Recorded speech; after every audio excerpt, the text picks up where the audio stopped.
I am Kurt, a 34-year-old construction company owner and father to three beautiful daughters aged 8, 6, and 4. I never imagined my own mother would mortgage her house to hire lawyers against me, all to defend my brother Jake, a convicted offender, and his supposed right to be around my girls.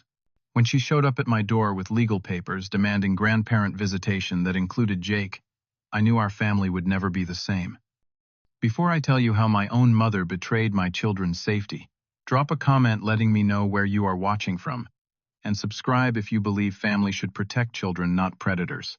I grew up in a modest neighborhood in Grand Rapids, Michigan, with my younger brother Jake. From the moment my parents brought him home from the hospital when I was 3 years old, it was clear he would be the golden child.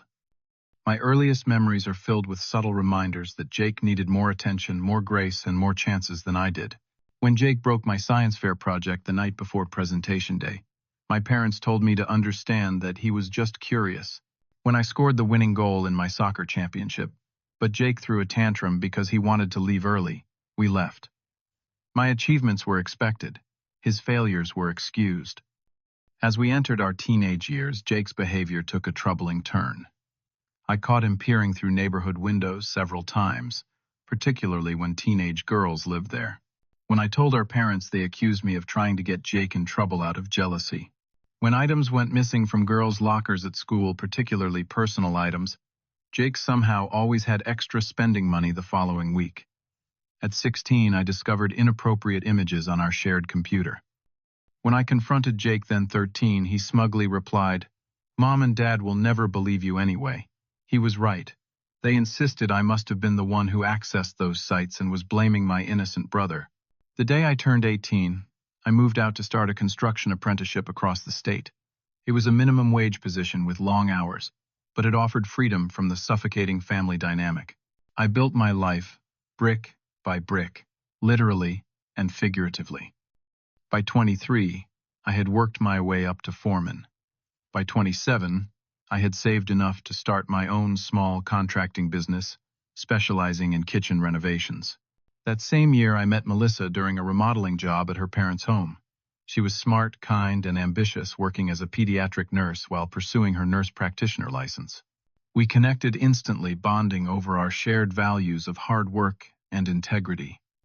After a year of dating, I proposed, and we married in a simple ceremony that my parents nearly ruined by making it about Jake and his recent job loss. When our first daughter Lily was born, something shifted in me. Holding that tiny, perfect human in my arms, I knew I would do anything to protect her.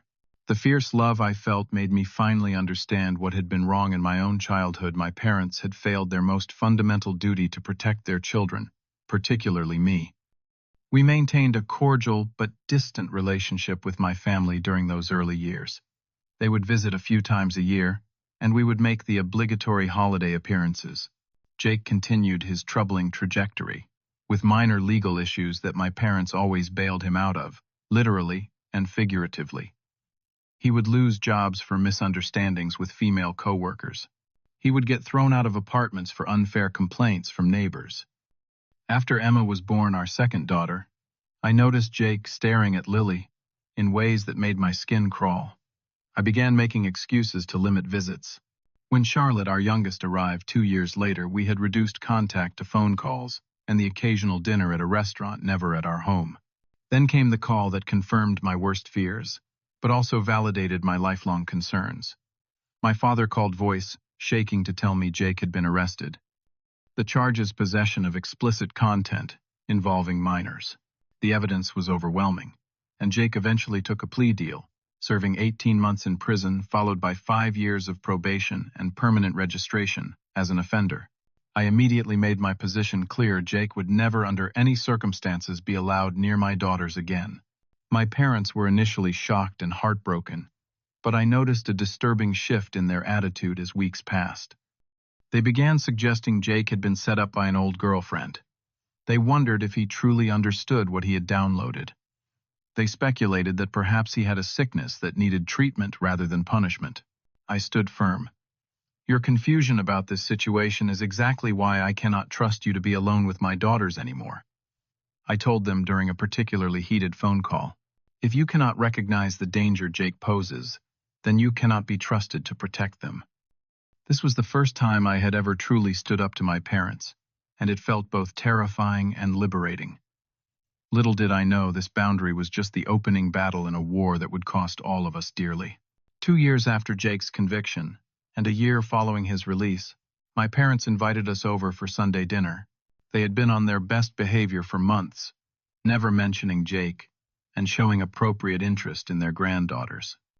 I cautiously agreed, wanting my daughters to have grandparents in their lives if possible. We arrived at their familiar ranch-style home where American flags decorated the porch and my father's prized rose bushes lined the walkway. The girls ran ahead, excited for the cookies my mother always baked. Melissa squeezed my hand, her silent way of saying, "It will be okay." The moment we stepped inside, I froze. There at the dining table sat Jake, a thin smile on his face as he stood to greet us. My body moved on instinct, turning to block my daughters, who were already running toward the kitchen. "Girls, go back to the car with Mommy right now," I said, my voice controlled despite the rage and fear coursing through me. "But we just got here," Lily protested. "Now," Melissa said firmly, understanding immediately. She gathered the confused girls and led them out while I confronted my parents. "How dare you?" I said, my voice shaking. "How dare you ambush us like this?" My mother stepped forward, hands clasped as if in prayer. "Kurt, Jake is your brother. He has paid for his mistake. Family needs to heal together." "Mistake," I nearly shouted. "He had hundreds of files, Mom. Children being violated. And you brought him here to meet my daughters? They are his nieces." My father interjected. "He has a right to know his family. He has no rights to my children. None." I backed toward the door. "If you ever want to see your granddaughters again, you will respect this boundary. Choose now, him or them." I left them standing in stunned silence, joining my family in the car, where Melissa was already comforting our confused daughters. Over the next several weeks, the calls and messages became increasingly manipulative. My mother left tearful voicemails about forgiveness and second chances. My father sent long emails about family loyalty and how Jake was getting counseling. Jake himself sent a letter that made my blood run cold in its calculation. "I know I made errors in judgment that hurt our family," he wrote, "but I am your brother and the girls' uncle. I would never harm them. I just want to be part of their lives as any uncle would. You are punishing me beyond what the courts did, and it is not fair to the girls to deprive them of family." I shredded the letter and blocked his new phone number. The manipulation extended beyond direct contact. Aunts, uncles, and cousins began reaching out, saying things like, "Your parents are devastated," and "Everyone deserves redemption." I realized my parents had launched a campaign to pressure me through extended family, portraying me as cruel and unforgiving. Then came the revelation that wounded deeper than anything before. My 8-year-old daughter, Lily, mentioned during bedtime Grandma showed me pictures of Uncle Jake when he was little like me. She said he misses us a lot, but is not allowed to see us because he is sick. My heart pounded. "When did Grandma show you pictures of Jake?" "Last time when you were fixing their bathroom sink. And I stayed in the living room with Grandma," she said innocently. "She said Uncle Jake asks about us all the time and loves us even though he has never met us." I learned that behind my back my parents had been showing my daughters photos of Jake, telling them stories about him and planting seeds about eventually meeting this mysterious uncle who loved them so much. The betrayal was staggering. Before I could decide how to address this boundary violation, a certified letter arrived from a law firm in Grand Rapids. My parents were seeking court-ordered grandparent visitation rights, with specific provisions that Jake be allowed supervised contact during these visits. The letter cited unreasonable denial of family relationship and the children's best interest to know their extended family. I called my parents immediately. My mother answered, her voice both defensive and victorious. "You left us no choice," she said before I could speak. "Those girls deserve to know their family, all their family." "How can you possibly afford this?" I asked, knowing my parents lived on my father's modest pension. "We took out a second mortgage," she replied proudly. "The house was paid off, and this is more important than money." The house they had worked 30 years to pay off, the cornerstone of their retirement security, mortgaged to fight for a convicted offender's access to children. Jake has rights too, she continued. Family stands by family, no matter what. I am your family too, I said quietly. So are your granddaughters. Then act like it, she snapped before hanging up. That night, Melissa and I sat at our kitchen table after the girls were asleep trying to process this escalation. Melissa, usually the calm one, was shaking with anger. They would risk those girls just to defend Jake, she whispered fiercely. After what he did, they never believed what he did was that serious. I replied, the weight of decades of family dysfunction pressing down on me. They always made excuses for him. We contacted 3 family law attorneys the next day. The consultations were sobering. Michigan's grandparent visitation laws could potentially grant my parents regular access to my children if they could prove a pre-existing relationship, and that denial of access would harm the children's well-being. More alarming, if the court granted visitation, they could potentially include conditions about who could be present during these visits. The financial reality was equally disturbing. Legal fees would start at $10,000 and could reach much higher if the case dragged on. My growing business was stable, but not flush with extra cash, and Melissa had reduced her hours to part-time when Charlotte was born. We will figure it out, I promised Melissa that night. I will take out loans, work double shifts, whatever it takes. They will not win this.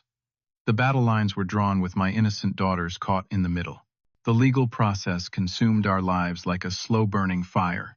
We scraped together our savings and took out a home equity line of credit to pay the retainer for Angela Winters, an attorney specializing in complex family law cases. Her reputation was stellar, but her services came at a premium we could barely afford. Grandparent visitation cases typically favor maintaining family connections. Angela explained during our first meeting, her office walls lined with law books and children's artwork from grateful clients. But your brother's conviction creates an unusual circumstance. The challenge will be making sure the court recognizes the legitimate safety concerns versus viewing this as a family squabble. The discovery process revealed disturbing details. My parents had documented every interaction with my daughters, keeping a journal of conversations and milestones as evidence of their close relationship. More concerning were entries showing they had been deliberately mentioning Jake to the girls, asking questions like, "Would you like to meet your uncle someday?" and noting their responses. The court appointed a psychologist, Dr. Benson, to evaluate the family situation and make recommendations regarding the girls' best interests. This involved interviews with my parents, Melissa, and me, and even age-appropriate conversations with our daughters. The process was expensive, adding another $3,000 to our mounting legal costs.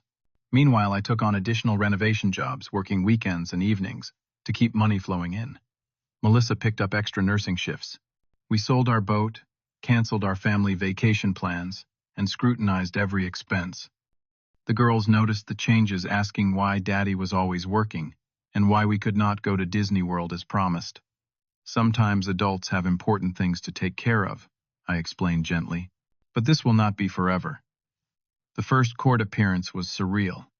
Walking into the county courthouse, I saw my parents and Jake sitting together on a bench outside the courtroom.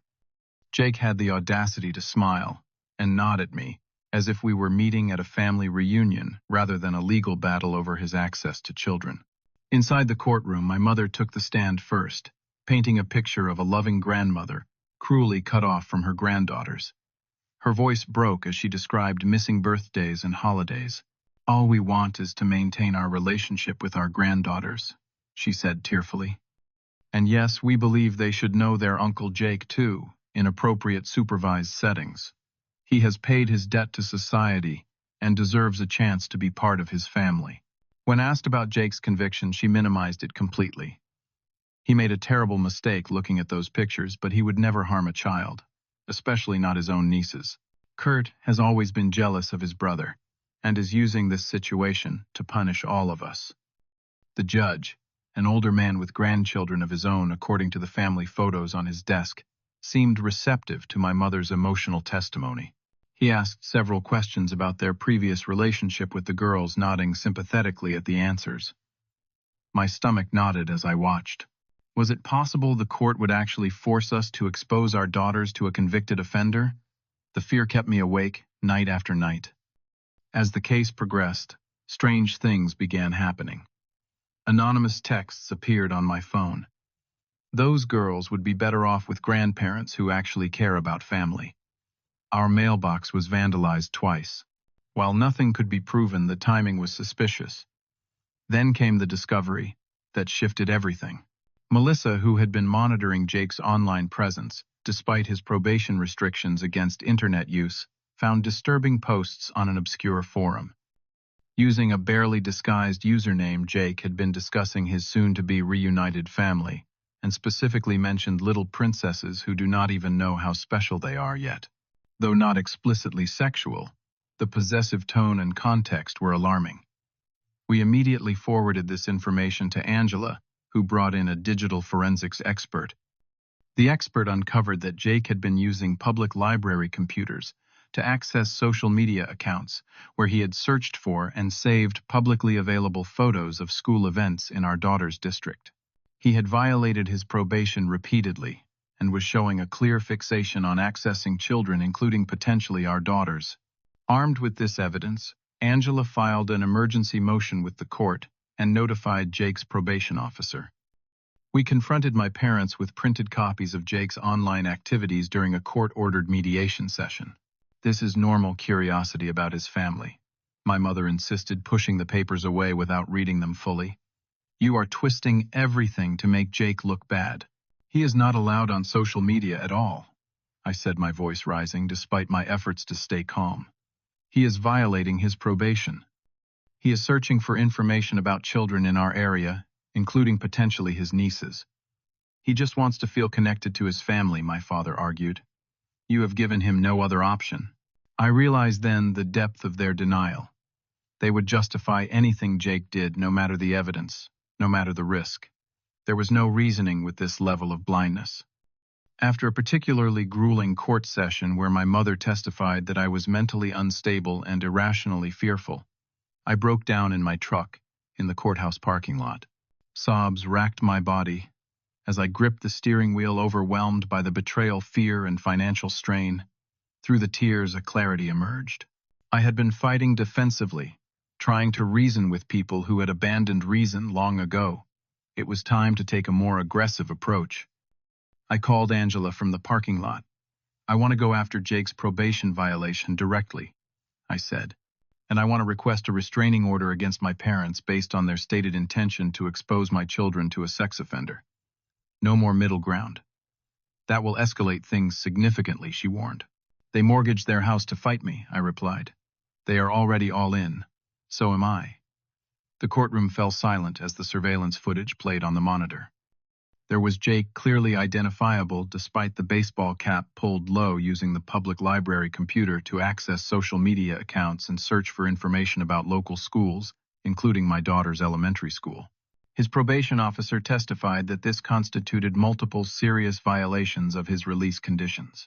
Your Honor, the respondent's brother has demonstrated a pattern of behavior that directly contradicts his rehabilitation claims, Angela argued confidently. More concerning is the petitioner's stated intention to facilitate contact between their grandchildren and a registered offender who is actively violating his probation terms by seeking information about children.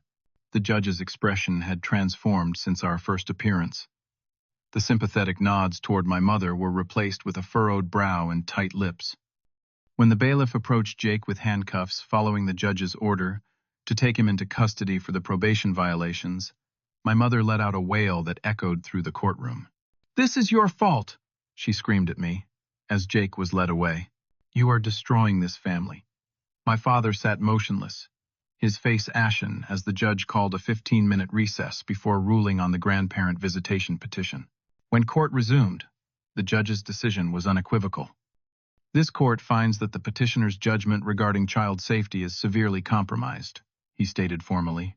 "Their explicit intent to expose minor children to a registered offender who has now demonstrated continued problematic behavior creates an extraordinary circumstance that justifies limiting contact. The petition for grandparent visitation is denied. Furthermore, I am issuing a temporary restraining order preventing the petitioners from contacting the minor children without express written permission from their parents. The gavel struck with a finality that reverberated through my chest. It was over. We had won. My parents did not look at me as they left the courtroom, my mother leaning heavily on my father's arm. Their attorney, a young man who seemed increasingly uncomfortable as the case progressed, gave me a quick nod that felt almost apologetic. Outside, Melissa embraced me tightly. "It is over," she whispered. "The girls are safe." But something still felt broken inside me. A wound that the legal victory could not heal.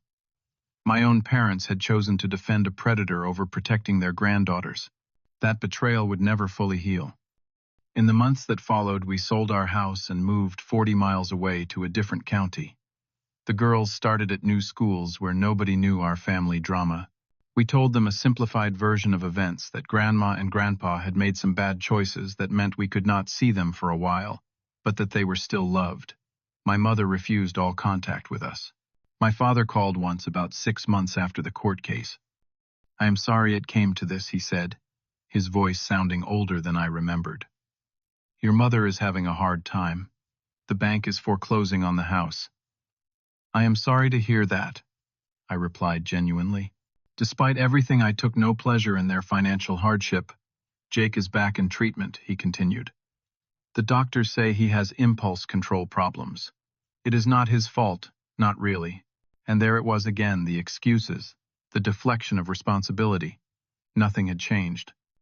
"Dad, I need to go," I said quietly. "Take care of yourself." It was the last time we spoke. We built a new support network, forming close friendships with other parents from the girls' school and sports teams.